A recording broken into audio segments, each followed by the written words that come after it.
ছাত্রদলের বাধায় এনসিপি নেতার সংবাদ সম্মেলন পণ্ড। লালমনিরহাটে ভাষা আন্দোলন ও মহান মুক্তিযুদ্ধের স্মৃতিসৌধ ঢেকে দেওয়ার প্রতিবাদে জাতীয় নাগরিক পার্টির এনসিপি ঢাকা সংবাদ সম্মেলনে বাধা দেওয়ার অভিযোগ উঠেছে ছাত্রদলের বিরুদ্ধে। আজ শনিবার দুপুরে জেলা প্রশাসকের কার্যালয়ের সামনে এ ঘটনা ঘটে।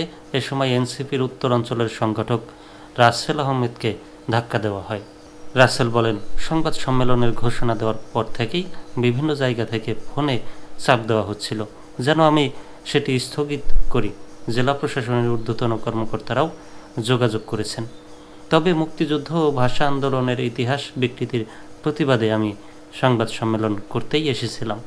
তার দাবি, স্মৃতিসৌধের পাশে স্থাপিত মোরালগুলোতে মুক্তিযুদ্ধ, ভাষা আন্দোলন এবং বিজয়ের ঐতিহাসিক মুহূর্তগুলো ফুটে উঠেছে, সেগুলো স্বাধীনতা দিবসে ঢেকে ফেলা হয়।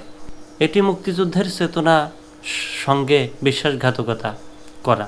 আমরা বারবার বলেছি, বাংলাদেশের স্বাধীনতা সংগ্রাম কেবল একজনের নয়, এটি লাখো শহীদ বীর সেনানী ও বীরাঙ্গনার আত্মত্যাগে অর্জিত। এই ইতিহাসকে ঢেকে দেওয়ার অপচেষ্টার প্রতিবাদেই সংবাদ সম্মেলনের ডাক দিয়েছিলাম।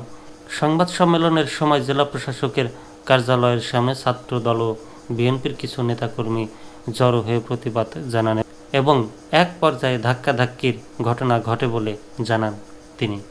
তবে লালমনিরহাট জেলা ছাত্রদলের নেতারা এসব অভিযোগ অস্বীকার করেছেন।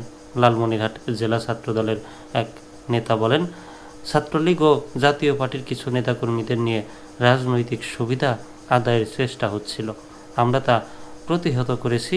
হামলা বা ধাক্কাধাক্কির অভিযোগ সত্য নয়।